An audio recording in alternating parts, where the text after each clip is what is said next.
Panibagong araw, panibagong kabusugan. Sa mga sariwang huling mga isda at mga alimasag na nagsisilakihan. Dito lang yan mga birds sa Dalampasigan. Sobrang sarap na naman ng ating mga ulam. Manamis-namis na sabaw at malinamnam. Yung mahiwagang kawali natin mga birds, nag-uumapaw na naman. Yung mga huli kasi namin mga birds, napadami na naman. Biniyayaan na naman tayo ng napakasarap na mga pang-ulam. Ano nga ba namin nahuli ang mga yan? Baka di nyo pa alam. Kaya tara, tirahin na natin yan. Wasdak mga birds, isang mapagpalang araw na naman. Dito natin mga birds simulan ang paghuli ng mga pang-ulam. Hahatakin na naman namin ang lambat na inarya namin kanina madaling araw. Maaga pa naming sinimulan habang hindi pa tirik ang sikat ng araw. Pag-angat pa lang ng lambat, may alimasag agad na isang piraso. Kasama ko nga pala mga birds, si Birds Toto at si Birds Andro. Mapapadami na naman tayo ng huli nito, panigurado. Diba, kita nyo naman doon pa lang sa intro.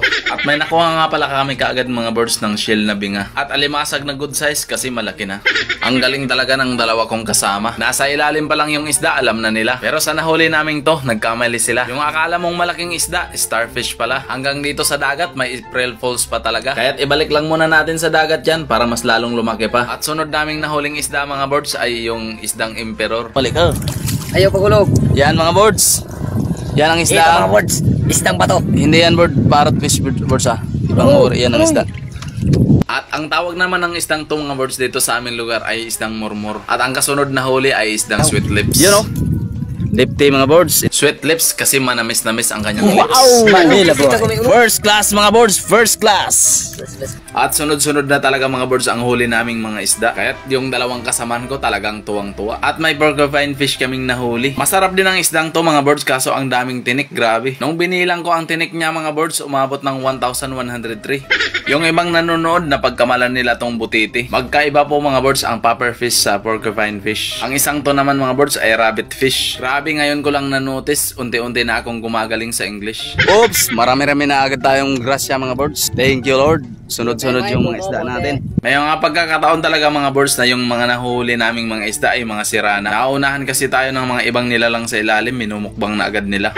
Nakahuli pa nga kami mga birds ng isdang gatasan. Beware lang mga birds kapag kayo ang nakahuli niyan. Nakakaiyak kasi kapag natinik ka niyan. At ang isang to mga birds, ito talaga yung literal na butiti. Di kami kumakain yan, mahirap na, baka tayo pa ang madali. Ika nga, it's better to be safe than sorry. Ang laki ng blue carb na to mga birds, grabe. At may kasunod pa nga yan na 2 piraso. At yun mga birds, pagkatapos na may mga hatak ng lambat, dumaong na kami ng mga kasama ko. Gutom na din ang mga to, panigurado. Dito kami madalas nagluluto at kumakain sa napakagandang lugar na to. At ito na nga pala lahat ang mga huli namin, kunting pasilip lang sa inyo. Napadami naman tayo ng mga isdang huli. Kailangan mo lang talagang sipagan para di ka na bumili. Kaunting effort lang mga birds, talagang yung ulam mo libre. At mamimili na kami mga birds ng aming ulamin. At syempre yung pinakamasarap na mga isda yung ating pipiliin. Para sulit naman ang pagod ng mga kasamahan natin. At damihan na rin natin para hindi mabitin. Kayo mga birds, kung kayo ang tatanungin, alin dyan ang inyong pipiliin. At namimili na ako dyan mga birds ng ating tutulain at iihawin. Mga simpleng putahe lang talaga mga birds, talagang sulit na ang kain. Mga simpleng putahe lang din talaga yung alam naming lutuin. Medyo matagal-tagal ko din talaga mga birds pinag-isipan kung alin ang lulutuin namin dyan.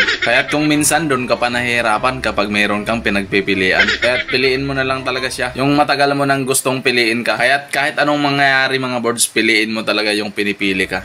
At yan si Birds Toto, maglilinis na. Napili niya na daw kasi yung gustong ulam niya. May nahuli nga pala tayo mga birds na alimasag na namumula. Di na natin lulutuin yan, mahirap na. Dito na lang tayo mga birds na naglalaki ang mga blue crabs, sigurado pa. Medyo may kamahalan din ang per kilo ng alimasag mga birds, umaabot ng 250. Medyo may kamahalan din talaga. Anigurado, mas mahal ang presyo nito sa iba. Umaabot daw sa 500 to 700 yung presyo niya. Ayos na rin diba, ang mura lang dito sa probinsya. Tapos bagong huli pa. At lulutuin na nga natin mga birds yung paborito nating tinola. Dito nga pala kami magluluto mga birds sa kawali kasi di kasya sa kasirola. Ang hahaba kasi ng sipit ng alimasag mga birds, sa abot ng 10 cm at 7 pulgada yung haba nila.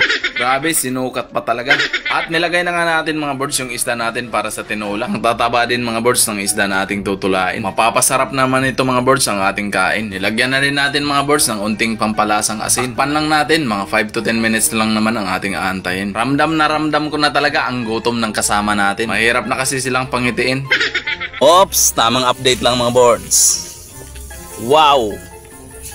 Sino bang ayaw sa ulam na to? At yun mga birds, pagkatapos nga ng ilang minutong pag-aantay natin, yung tinola pwede nang hanguin. Grabe mga birds, sobrang sarap ng bango. Hanggang ngayon, naaamoy ko pa rin.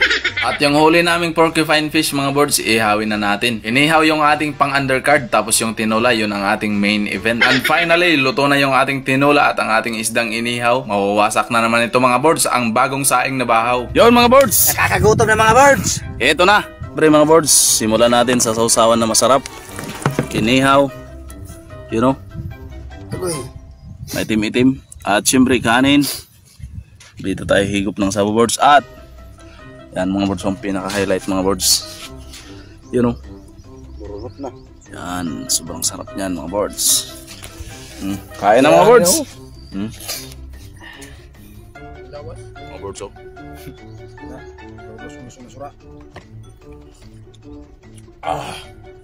Sarap. Mananam. Birds, pakita niyo kung gaano kayo kabangis. Birds oh, grabe oh. Wow. Sarap.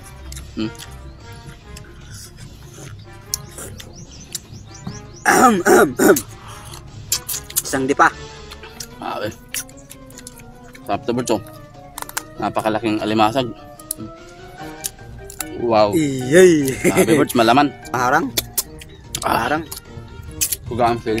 Iba talaga birds kapag fresh tapos magandang klaseng isda pa.